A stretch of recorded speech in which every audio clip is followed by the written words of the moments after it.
Memanfaatkan lahan tidak produktif, seorang pria di Kota Depok, Jawa Barat membudidayakan ikan bawal. Hasilnya, peternakan yang dikelolanya ini meraup omset fantastis puluhan juta rupiah setiap pekan. Dan berikut kami hadirkan lika-liku menjadi seorang pengusaha ikan bawal, mulai dari pemberian makan, pembesaran, hingga proses panen dalam segmen Sehari Menjadi.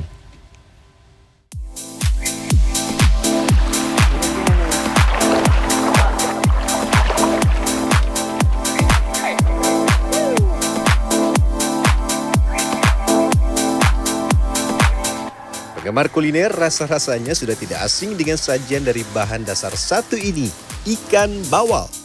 Ikan bawal bisa dibuat menjadi berbagai resep makanan. Ada ikan bawal bakar, ikan bawal asam manis, sampai ikan bawal goreng. Semua tergantung selera Anda. Selamat datang pemirsa di segmen Sehari Menjadi bareng sama saya Fernando, dan ini adalah ikan bawal dengan jenis masakan yang paling saya suka. Ada yang goreng, ada yang bakar pakai bumbu kecap, jadi ada rasanya pedes dan manis. Kita makan dulu. Oke, kita makan.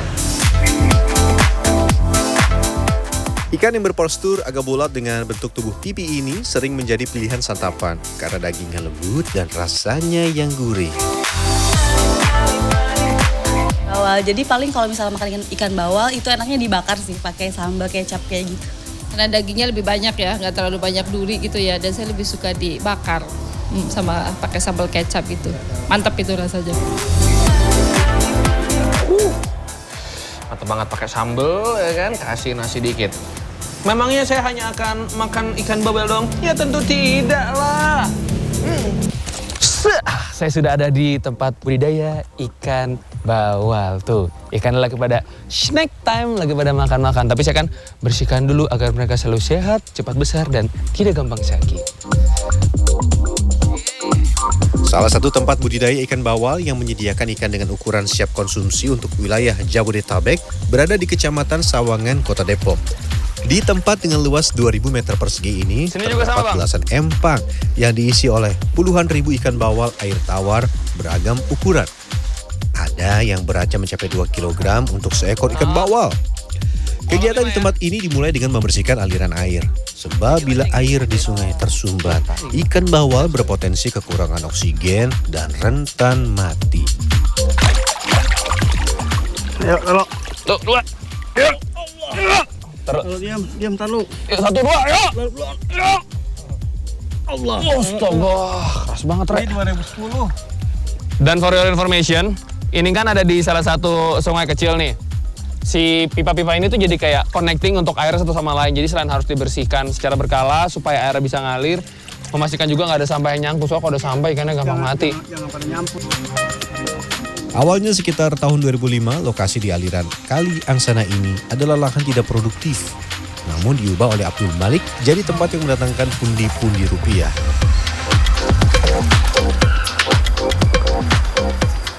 Wah, bisa juga, Rek.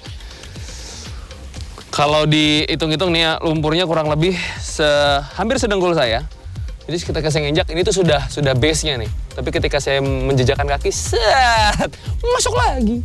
Loh, kok tidak naik-naik saya? Wah, licin, Rek.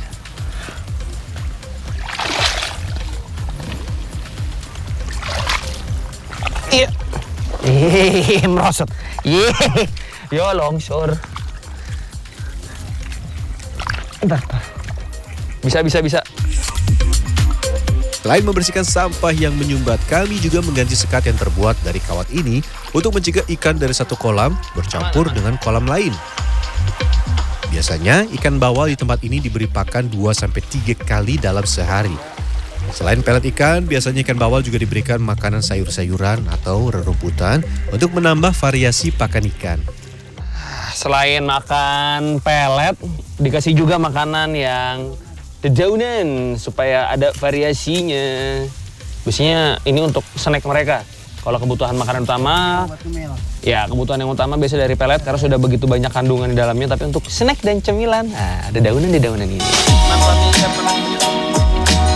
Selain kondisi air dan kebersihan kolam, pemilihan pakan yang berkualitas dapat mempercepat pertumbuhan ikan bawal.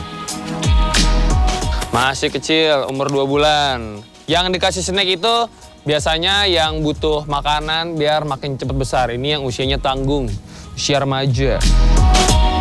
Ikan bawal dari ukuran bibit bisa dipanen 4-5 bulan kemudian. Jangan sampai lupa memberi makan ikan bawal ya, karena jika kelaparan, bawal bisa jadi kanibal. Dalam sehari, bapaknya ini bisa ngabisin kurang lebih sekitar 5 karung makanan ikan atau pelet. Dan 1 karungnya kurang lebih 30 kilo, artinya sehari 150 kilo. Pembersihan kolam sudah, pemberian pakan juga sudah, waktunya panen. Tapi saya harus terlebih dahulu belajar menangkap ikan bawal yang sudah ada di bak penampungan. Oh. Gampang banget kan? Oh iya kayaknya gampang banget ini. Pakai tangan, tiup aja. Itu. Dia kata kelomang ditiup.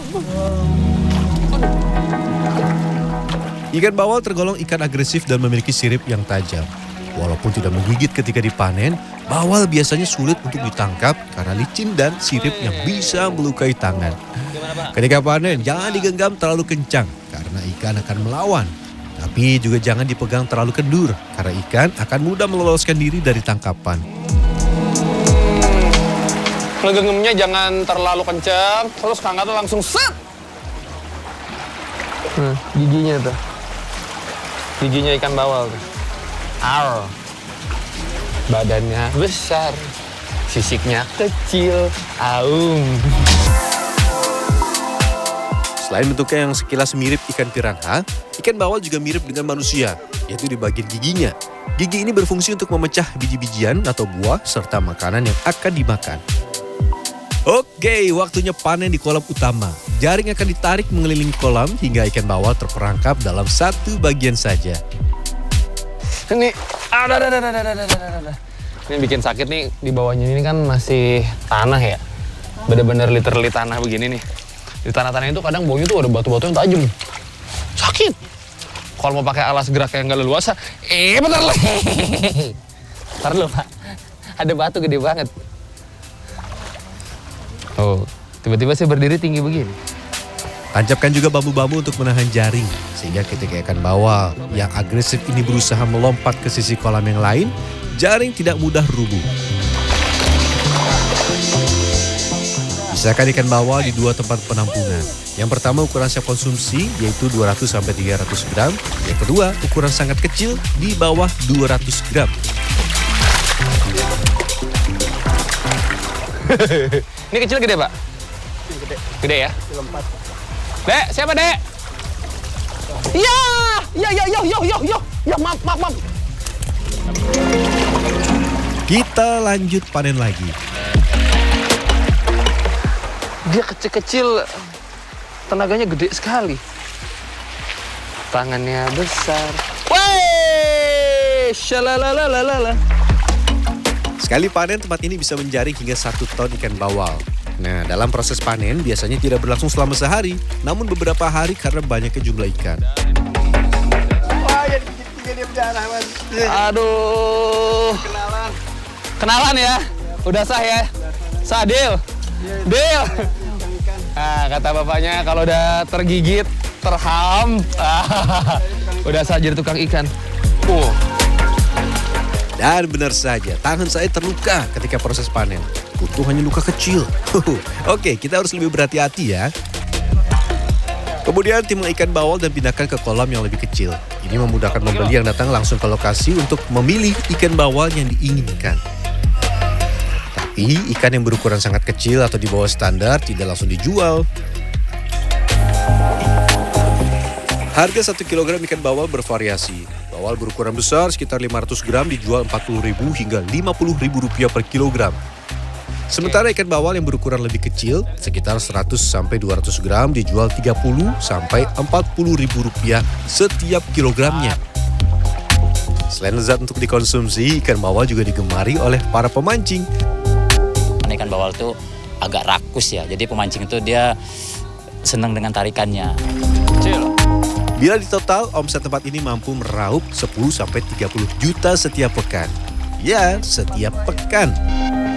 Ya, walau memiliki omset fantastis, tidak selamanya bisnis ini memiliki kisah yang manis.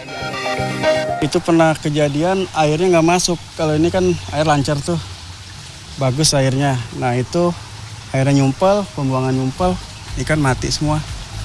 Pernah mati itu tahun 2019, mati hampir kurang lebih 3 ton itu mati. Dan ini waktu yang saya tunggu-tunggu, waktunya mencicipi ikan bawal yang telah saya panen.